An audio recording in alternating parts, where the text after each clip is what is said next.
My name is Rachel Hallett, and I head up partner engagement here at Beazley for Europe and London, and I'll be your moderator for today. Each year at Beazley, we survey 3,500 business leaders from across the world on how they feel about risk and how prepared they are to deal with the constantly changing risk landscape. Our research shows that boardrooms across Europe are facing a geopolitical environment that is changing on a near daily basis, making it crucial for businesses to stay informed and adaptable. So with that in mind, we've brought together 4 experts to discuss key findings from the report and to offer potential solutions for businesses.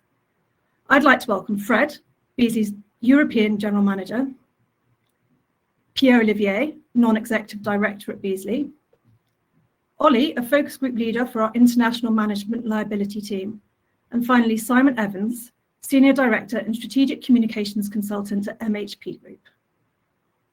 Now, before we get going and to whet your appetite, we thought we'd take a quick poll to see if you can guess some of the report's key findings. So, question number 1. What percentage of European executives surveyed believe changes in the political landscape will affect their ability to trade profitably? Is it option A, 45%, B, 53%, or C, 66%? I'll give you a second to answer. Okay, so results are flooding in. C is the most popular, and that is the correct answer. So clearly this is incredibly important and it's constantly evolving, and we're going to be discussing this issue throughout the webinar. Right, let's move on to question 2. What percentage of European firms agree their businesses will hit their growth targets this year? 55% for option A, 79% for B, and 87% for C. Get voting.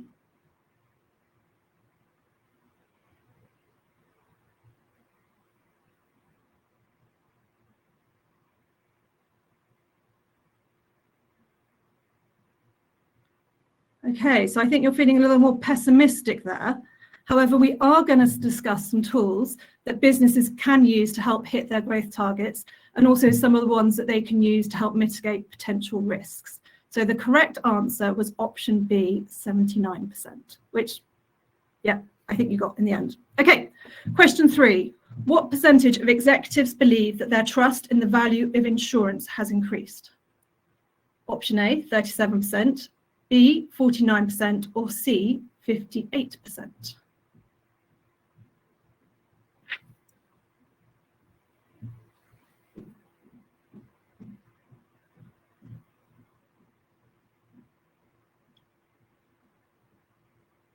Oh, still moving a bit. Okay, so the answer you've got correct is 49%. And I'm hopeful that if those 3,500 people had listened to this webinar, the answer would be even higher. So the correct answer, as I said, was 49%. So just a little bit of housekeeping. There will be time at the end of the webinar for questions. So please feel free to use the chat box, the question box on your screen, and we can go through these at the end. Right, so let's get going. And to kick off the discussion with the topic of employer risk, Ollie, I'd like to start this one with you. So the question is, according to our research, employer risk concern is ranked the 4th biggest risk concern globally. Can you tell us a bit about what's driving this? And more importantly, are firms' biggest assets becoming their biggest risk? Thank you, Rachel. In this world of accelerating risk, the boardroom landscape continues to shift. Employer risk is now at the forefront of boards' minds, and as we've heard, our recent research shows that this is ranked 4th amongst the 3,500 executives we surveyed. 24% of business leaders now feel unprepared for the risks posed in failing to support staff or facilitate safe operating conditions. So when we talk about employer risk, and importantly, I'm going to look at 3 areas that I would like to cover. So firstly, we have the regulatory and legal landscape. Secondly, a few types of employee risks, which talk to the S part of ESG.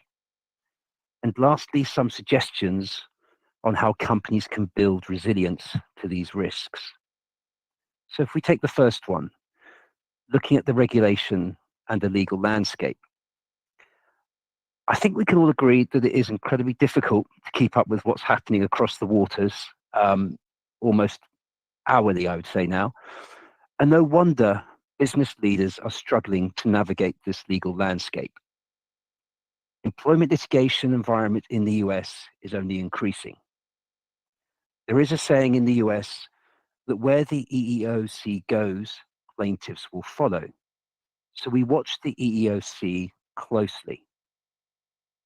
And the EEOC recently published its 2024 to 2028 strategic enforcement document, highlighting a host of issues it plans to target, inclusive of the use of AI in hiring, managing, or terminating employees, and the potential discriminatory impact.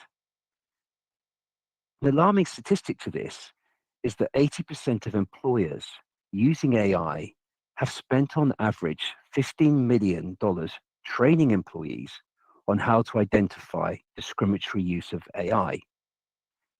And this in itself, for companies, only increases the risk of what's known as class action exposure. So the EEOC estimates that 80% of employers are using some form of AI. And our research shows that 25% of firms plan to invest in AI and new tech. Now, the US has seen and continues to see significant changes in its employment field. Two areas that greatly affect companies are the increase in social inflation, which is driven by the significant rise in defense costs. And not only are we seeing this in the US, but we're seeing this closer to home. And importantly, nuclear verdicts. And a recent example of this was where a Washington jury awarded over $239 million to an employee asserting allegations of racial discrimination and retaliation. The incredible thing about this was the emotional distress element was $39 million and punitive damages were close to $200 million. So navigating the above is difficult enough, and that is before we even touch on the subject of DEI and the US executive orders aimed at ending some of the DEI programs. This is already bringing regulatory uncertainty. Another good example I thought of this is we've recently seen the state of Missouri now seeing Starbucks over its diversity programs they had in place. So one thing we can be sure about is that 2025 is going to continue, if not more so, be a challenging environment for DEI and for companies and their boards in the US. However, I would like to take away from this that this is not just a US phenomenon. Social inflation and nuclear verdicts are also being seen here in the UK and the continent. The UK has always lagged the US, but the UK government is now looking to introduce a new employment bill, which will bring in the biggest upgrade to employees' rights at work for a generation. This bill will bring forward 28 individual employment reforms, from ending exploitative 0 hours to establishing day one rights for paternity, parental, and bereavement leave for millions of workers. So this in itself means that employers are faced with adapting to new regulation in multiple jurisdictions. If we look at the second area of this employer risk, the employee risk, employers are faced not only with attracting the right talent, but also maintaining the right talent. And Rachel said it at the beginning, it's now being said that the company's biggest asset, namely its employees, are now becoming one of its biggest risks. Gen Z are wanting more from their employees. And in this post-COVID era, companies are needing to adapt quicker than ever before to stay competitive. In a recent Forbes survey, it was found that 80% of Gen Z aspire to work with cutting-edge technology. And when they think about their employment, 91% say technology integration would influence their job choice. And this speaks to just one of the many challenges companies are facing in trying to implement AI. However, another area is whistleblowing. Whistleblowing's been around for decades and really accelerated during the hashtag #MeToo era. However, the difference now for companies is how the new generation use social media as a means for whistleblowing and the impact this has on a company's, in particular, reputation. I think we'll hear more from this later on in the panel. However, it's not just risks from employees that companies are facing. There's also an increase in risks that companies' CEOs themselves are facing. And interestingly, data shows that last year saw the highest on record turnover of CEOs leave US public companies, 303, which was a 24% increase from 2023. So whilst there are no doubt a number of factors for a CEO's departure, what was interesting to see is the increase in activist shareholders that are calling for new leadership. And again, this is something that CEOs here, both in the UK and the continent, are also increasingly facing. So we've talked about some of the regulation, we've just touched on a couple of examples of employee risk, but it's clear to see that employers are faced with navigating accelerating risks, but what can they do to help build resilience? We briefly mentioned the changing DEI landscape and how difficult that is to keep up with it. But more importantly, companies need to make sure that they're on top of this. Make sure you're getting external HR and legal advice as required. This includes legal advice about new employee rights, flexible working, hybrid working, and right to turn off directives, ESG, and other regulations. We talked about the increasing challenges around CEOs and what they're facing. Succession planning is more important than ever. Speaking recently with a large multinational who has just found themselves in this situation, I was interested to hear how they have now brought succession planning from being an annual discussion on their executive committee agenda to now being discussed quarterly.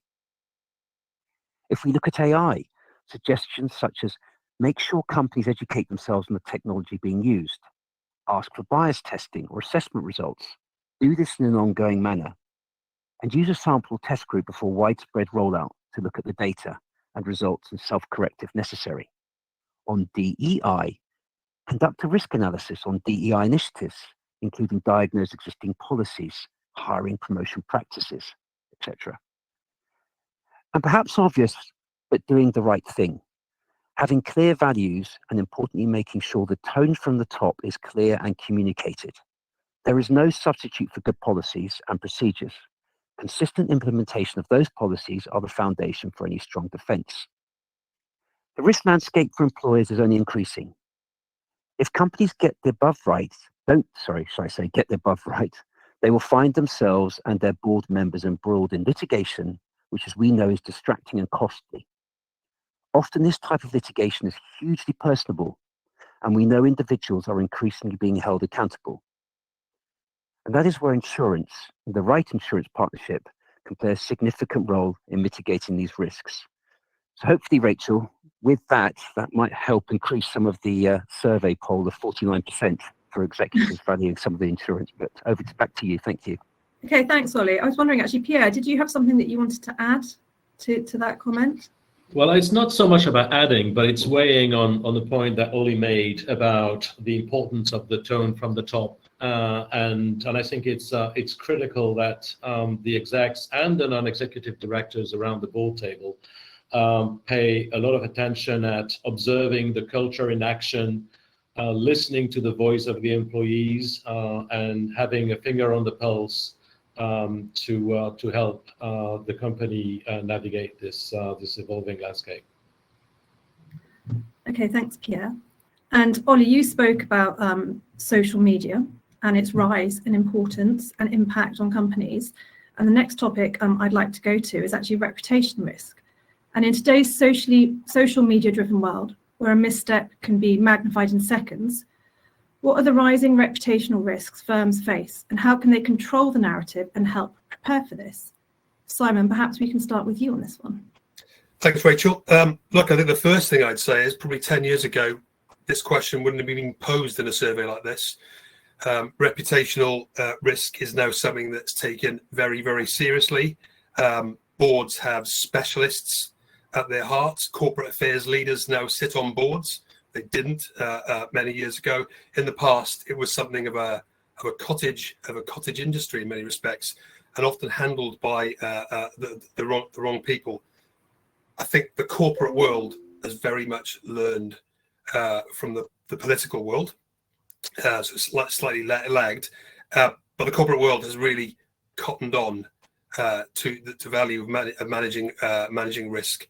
in an environment that is probably the most dynamic that I've had in my career. I was a journalist for a long time. Now I moved to consultancy side. It is more dynamic and changeable than I've ever seen in my entire career. You'll probably be familiar with the phrase, good news travels fast. But I would argue that bad news travels much, much faster these days. And sorry to say this to everyone on the call, but it's moving even faster. I'm not a TikTok user myself. My 12-year-old daughter is. I use a little bit of Twitter, LinkedIn, Trustpilot. I could go on. All of these platforms, these social media platforms, are really changing the rules of the game. I wrote a piece about LinkedIn, for example, recently, where that was once the home of sort of discourse that was quite polite. That's changing, and I'll come to the sort of nature of the debate lately. Social media has really changed the game. Incredibly, newspapers have correspondents that just live, and that's all they do is live in TikTok, live in Twitter to get stories. So this world has fundamentally changed the way reputation is considered. But the ability to inflict reputational damage on an individual or an organization is just now easier than it's ever been. I'll give you a very simple example. You go on holiday, you come back, you're slightly disgruntled with that 5-star hotel you're in. Maybe it didn't really rank as 5, it was 3. You go on and you start writing a sort of withering negative review on something like TripAdvisor. That negative review can have dramatic impact on that individual hotel. It's a very micro example, but it's a way that in the past that would have gone through the lens of a journalist, or it wouldn't have happened. Or you've written it down in a book, in a foyer, in a hotel. Everyone is now a journalist, and that has everyone's citizen journalism, as they call it, is there for everyone to see, and that has dramatic implications for the way reputation management is considered. But it's not just speed and ease that inflicts reputational damage. As I said earlier on, the nature and criticism of the threat has changed and has intensified dramatically. Discourse is highly charged. We need to look across the pond to Capitol Hill to see how the leader of the free world is changing that. But that's sort of trickled down. And discourse, as I say, is highly charged. And we work very closely, my organisation MHB, with Cambridge University to sort of analyse this trend. As I say, bad news is getting worse. Polarisation is getting worse. We're getting more entrenched in our views. Tribalism is rife. People want to identify with a tribe. We're disconnected from society, and we want winners and losers a lot of the time. And in many times, the corporate becomes the loser, and that's what we've got to manage. I say that's huge implications for reputation management. So against this backdrop that is, I say, incredibly dynamic and changing and evolving, how do we manage the reputational threats that we face as directors of organizations and the corporate entities themselves?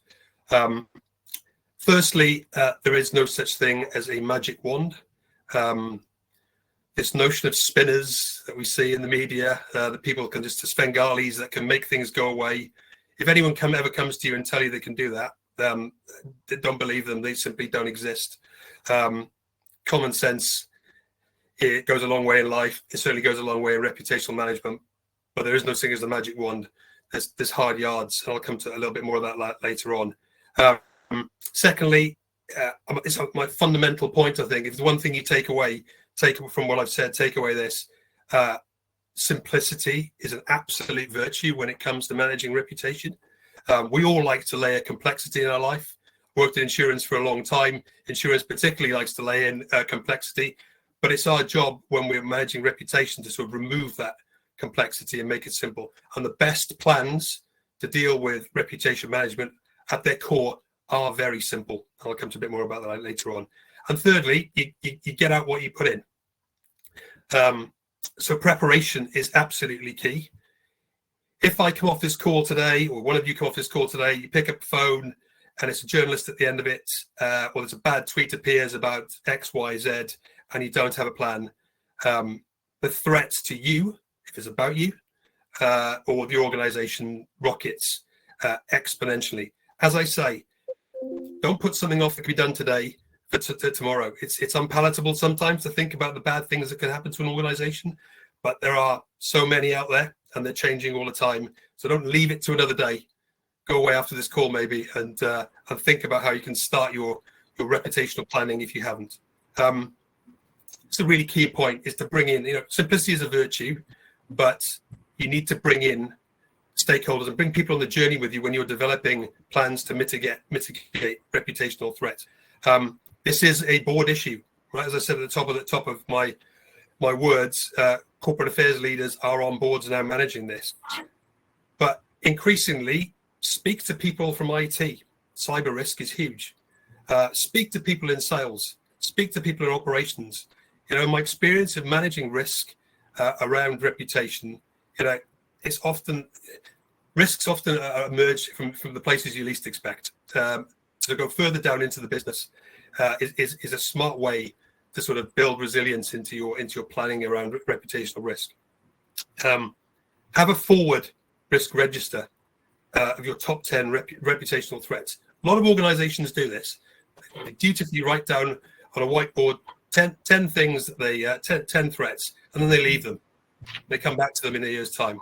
Well, I can guarantee you those 10 risks you put on the board today will change within a week sometimes, but will certainly change within days and weeks, and certainly you need to revisit the reputational threats that face you personally and the organization on a regular basis. Too often I've seen wonderfully crafted crisis manuals and reputational risk manuals. They're sat on a wall looking at the books behind me, and they just sit there and they just gather dust and they get stale. And then when bad things happen and reputations are tarnished and you need to go to them, they're simply not fit for purpose. The third point I'd say about in terms of resilience is road test. You've got that wonderful book on the wall. It's nice and simple, but you need to get your board, get senior people in a room together, and work out scenarios and management. Road test those management plans. Develop simulations. We do simulations all the time. They're increasingly complex. We do it a lot around cyber. They're around sort of individual director behavior and things like that. There's lots of different scenarios we can do, but you've got to road test them. And that's when you can, as I say, find where the weaknesses are in a plan before you get out there and before you're into hand-to-hand combat with a journalist. Do it in the confines of preparation. But as I say, take one thing away, keep it simple. Simple works. Common sense and simplicity goes a long way in life, but it certainly goes a long way when it comes to managing reputation. I'll leave you with a quote. You'll probably be familiar with it. Mike Tyson, the boxer, everyone has a plan until they're punched in the face. If you get punched in the face tomorrow, you want to ensure your ability to react is as best as it can be. So have a plan that survives that punch, is workable, and is simple. I'll hand you back to Rachel.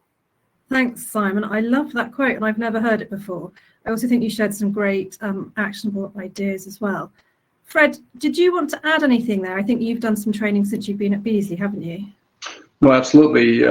So first of all, obviously agree with everything that was said, but especially the practicing area. So having a policy and let it gather dust is not a good idea. So we do this at Beazley at the executive committee regularly. We test catastrophe scenarios. What if something happens to us? How do we respond? And we learn from that each and every time. And you would think that at a certain point you become proficient. You're never going to be perfect, and therefore I would only recommend that training element, the testing element, or the simulation, whatever you want to call it, because when the real thing happens, at least you will have been there before, and you will have some muscle memory as to what needs to happen. I remember the first time that we did it, or at least the first time that I was there, we were 5 minutes into the simulation where we said, "Oh, wait a second, didn't we have a policy for this?" Sounds silly, but that's what happened. And of course, the next time you don't have that problem anymore. So train, and test. And simplicity and common sense. Actually, I was wondering, Ollie, do you think AI is going to have any impact on this space?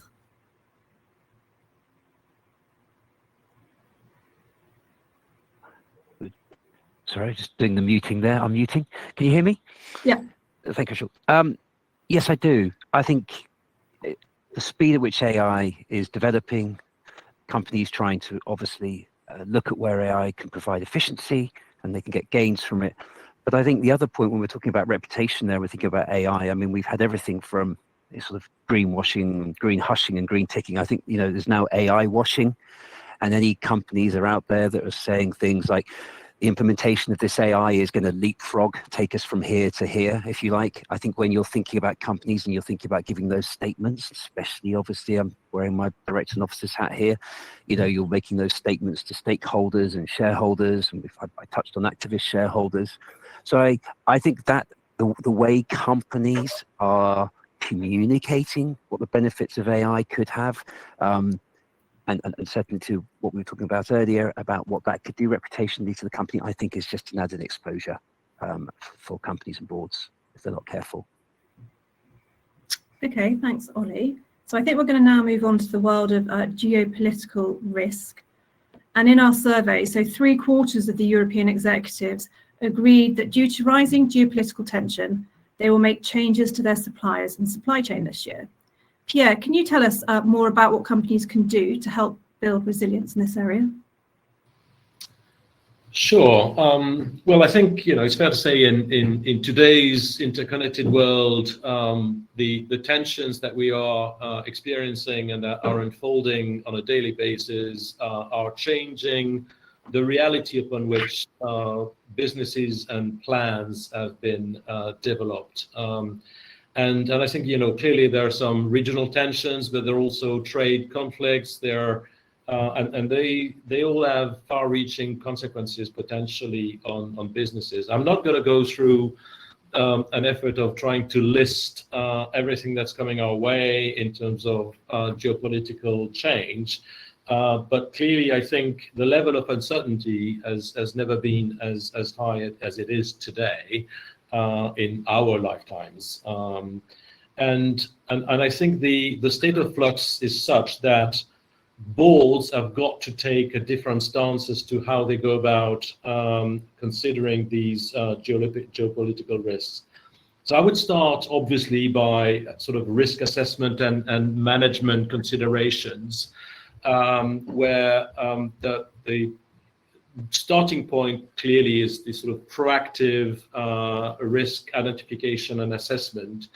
There is obviously a huge benefit in being proactive rather than reactive. So you've got to start by looking around, opening your eyes and your ears as to what's going on out there. So I would really strongly encourage organizations to continually monitor the developments in the geopolitical world and to identify potential threats and risks applicable to their businesses, both globally, but also with a local focus, building on their local footprint and their local teams. One way to do that, I think, is for geopolitical risk to be a standing board agenda, so that there is this geopolitical perspective that's taken into consideration to inform decisions around risks, around value chain decisions, about operating footprint, supply chain, talent, as well as tech and data investments. I think the strategy team in organizations probably has a specific role to play these days on this very topic, because they are well placed to explicitly look at geopolitical risk and opportunities, because this state of flux also provides opportunities, not just risks. So it's important from that strategic perspective to look at that end of the spectrum. And they then can bring geopolitical considerations into the board conversations. They can help with developing economic scenarios. They can look out for possible policy changes, evolution in trade tensions, and tariffs, clearly, which is a word that is quite often used these days. But also can look at adverse change in regulatory environment. or they can look at evolution in sanctions. And I'm just naming a few considerations here. And like I said earlier, beyond this holistic view for the entire organization, there is also value in considering local footprint, local assessment of risk and vulnerabilities, because ultimately what you don't want is to be caught off guard and not prepared. And that's why the second point I'd like to draw your attention to is, and that's been mentioned in the other topics, which is around scenario planning. And I think the plans ought to be developed based on the insights that have been gathered through what we discussed earlier. And I think it's about trying to anticipate possible shifts that would impact the business. And I think we probably now need to have more scenarios that we might have had in the past, because there's been a significant shift, and the level of uncertainty is quite high. And I think on the basis of these, you would want to build contingency plans in order to be able to respond to the changing world, so that the plans can be executed if need be, given what happens. And on that basis, then obviously the boards should challenge the adequacy of their risk mitigation and their risk transfer, because as their appreciation for the geopolitical risk evolves, so does probably their mitigation and their risk transfer. The third point, which you would argue is always part of risk management, is diversification. And it can be difficult, obviously, to swiftly respond to changes in geopolitical dimensions by reshifting your diversification, having optionality, and being able to be reasonably nimble and keeping options is quite important. And I think it's in that respect, firms need to try and assess how they can rapidly redeploy or de-emphasize certain areas depending on how the world is changing around them.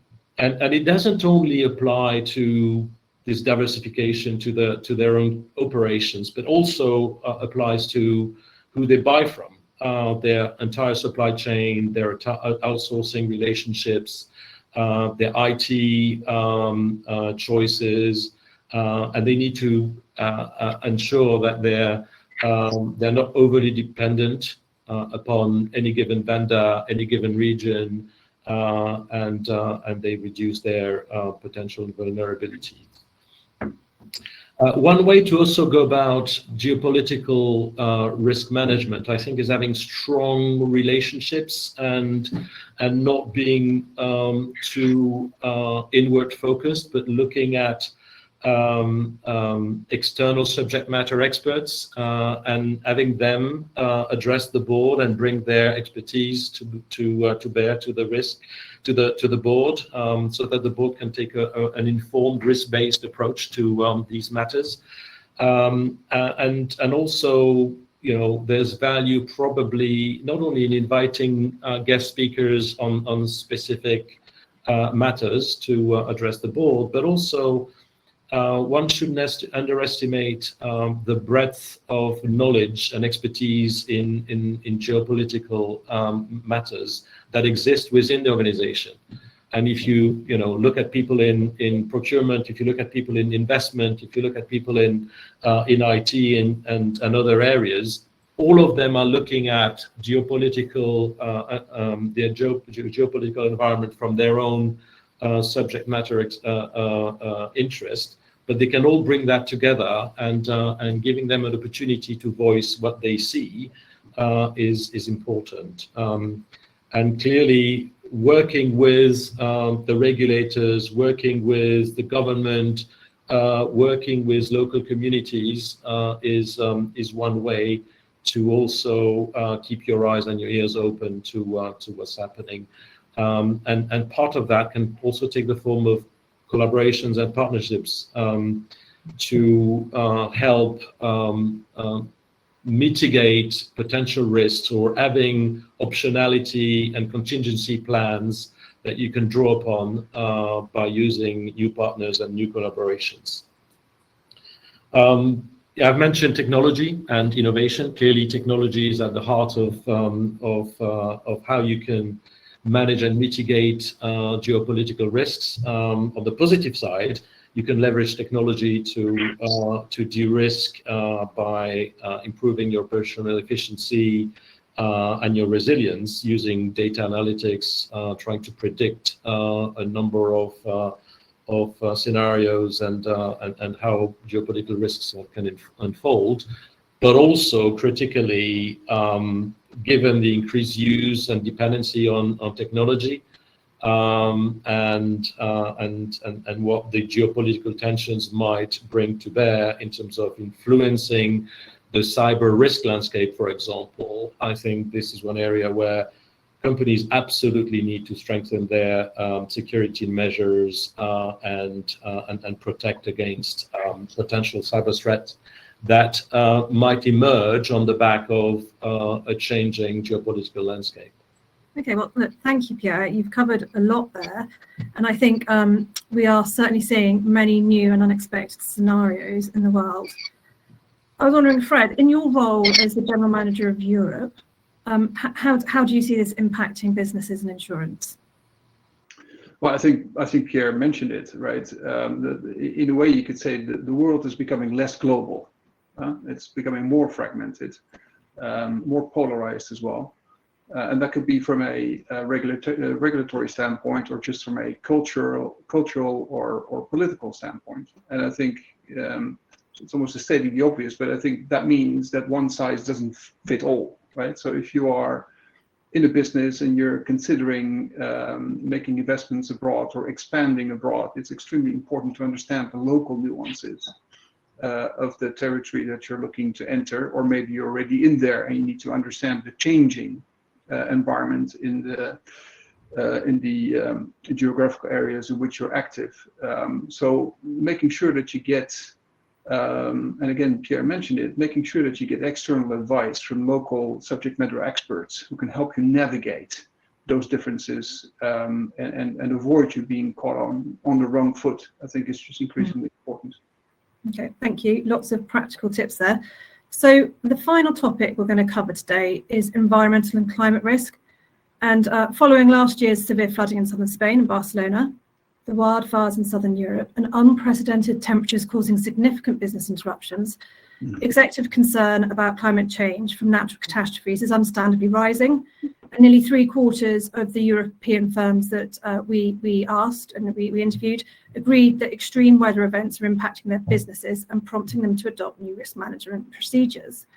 Fred, can you give some insights around the short and longer term risks that firms should now be considering and planning for? No, absolutely, Rachel. The climate change is nothing new. This has been going on for quite a while. But clearly, we can see the weather pattern volatility is increasing also here in Europe. Whilst at the same time, I think it's important to note that the confidence that we have as a business community, that we will be able to curb climate change and limit it to that 1.5% degree increase that was agreed in the Paris Agreement in 2016, that confidence is eroding.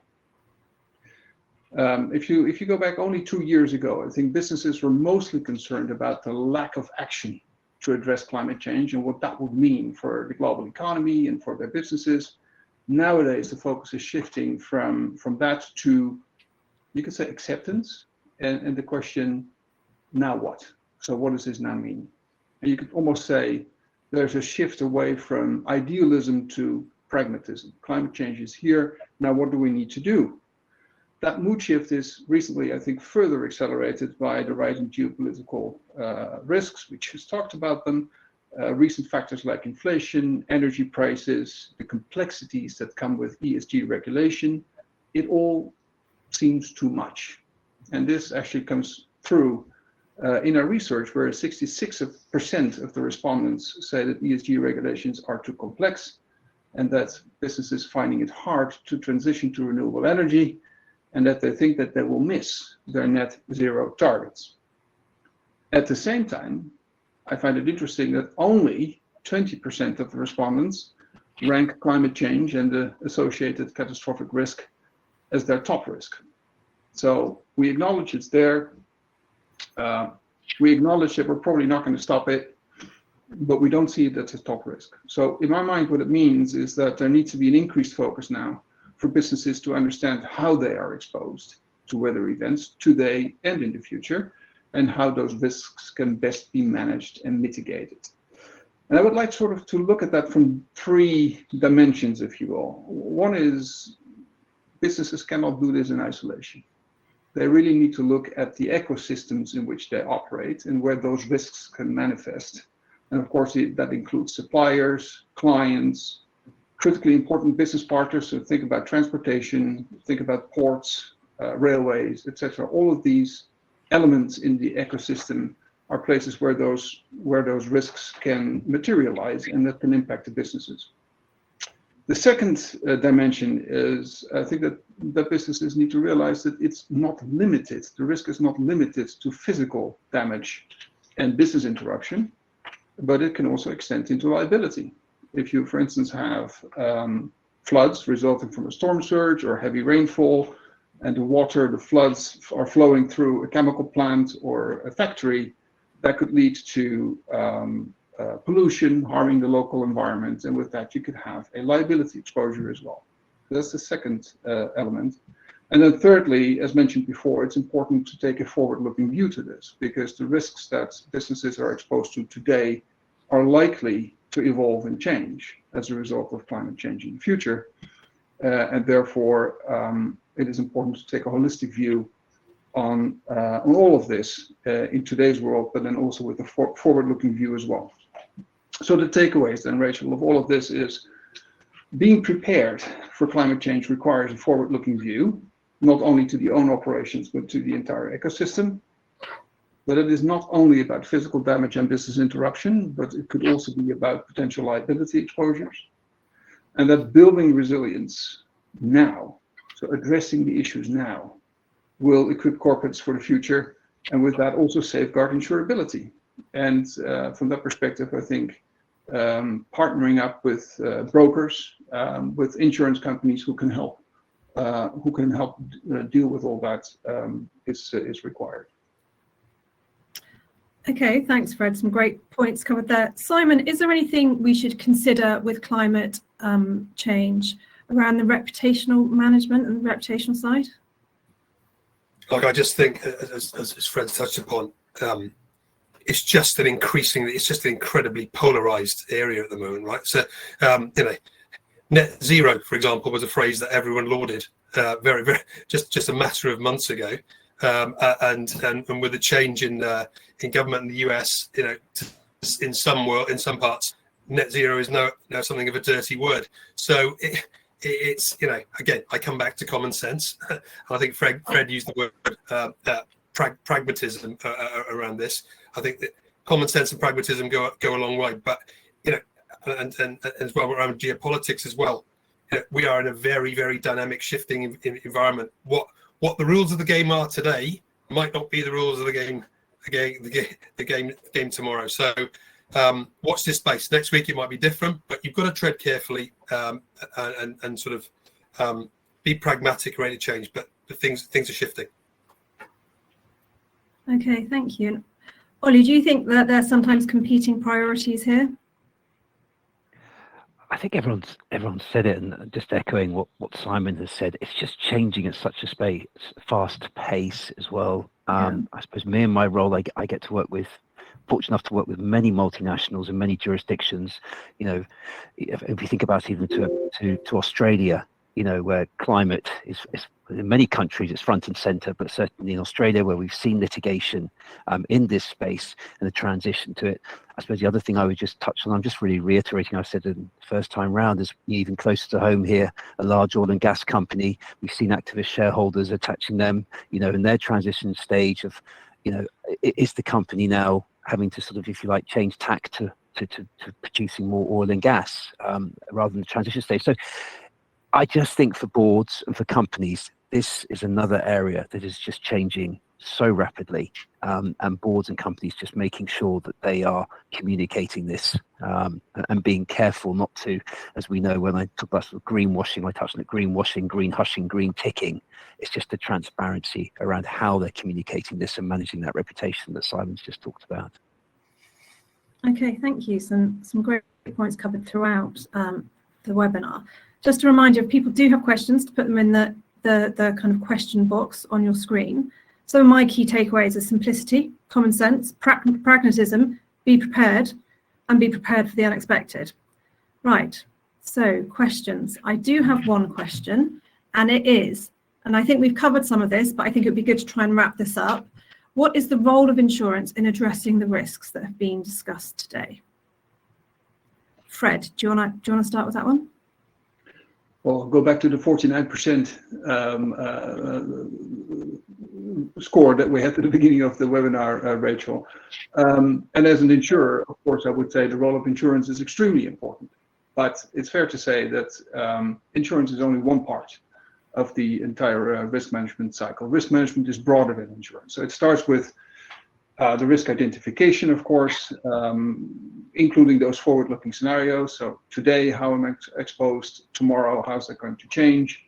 Risk assessment, or risk mitigation rather. So what can I do to avoid the likelihood of being impacted by those risks, and what are the costs of doing that? And I have a very simple example, by the way, coming up a few years ago, of a factory that had a risk survey, and out of that risk survey done by specialists, it showed that there was a likelihood in an extreme scenario that the factory would be flooded as a result of their location to a nearby river. It was an extreme scenario, and it had never happened. But climate change, you never know, and it could happen. And the advice, which is what they did, was to build a simple, again, pragmatism and simplicity, a simple 50-centimeter concrete wall about the facility. And with that, they had avoided the risk. That was not very expensive. It wasn't very complicated. So sometimes there is an economic, or always there is an economic sort of assessment to be made. Is it cheaper, easier, better to avoid and mitigate the risk, or do I rather transfer the risk or keep it? So risk management is more than insurance: risk identification, risk mitigation, then risk retention. How much of the risk that I have identified am I comfortable to carry on my own balance sheet as a company? And only then risk transfer comes in, and that's where insurance is. Insurance can also help with that whole process, together with the broking partners, in helping understand what the best strategy is from a total cost of risk perspective. So what are the best ways of dealing with it without simply transferring the risk to an insurer? Okay, thanks, Fred. So the final question from the audience is, how can boards avoid being thrown off course by risk which the world is throwing at them? And Pierre, as one of Beazley's board members, I think you'd be perfectly suited to answer this question. Well, I think I've sort of touched on it earlier. I think there is a duty to keep eyes and ears open and to implement a mechanism by which the board ensures that it does. I cautioned against being too inward focused, and the board should definitely reach out to the outside world and get views from people who've got first-hand understanding of specific matters that constitute risks to the business. And there can only be value from drawing on those resources and asking these experts to join for specific sessions at the board, or to even take part in a specific counsel to the board, addressing specific matters that are of interest. Okay, thank you very much. Well, that wraps up our session today. I'd like to thank you all for attending. I hope you all found it as interesting and insightful as I did. I'd also like to thank the panel for their time and expertise. My final comment is, if the people who joined enjoyed it, don't forget to leave your email address so you can attend future events with us. Once again, thank you very much and have a great day. Thank you.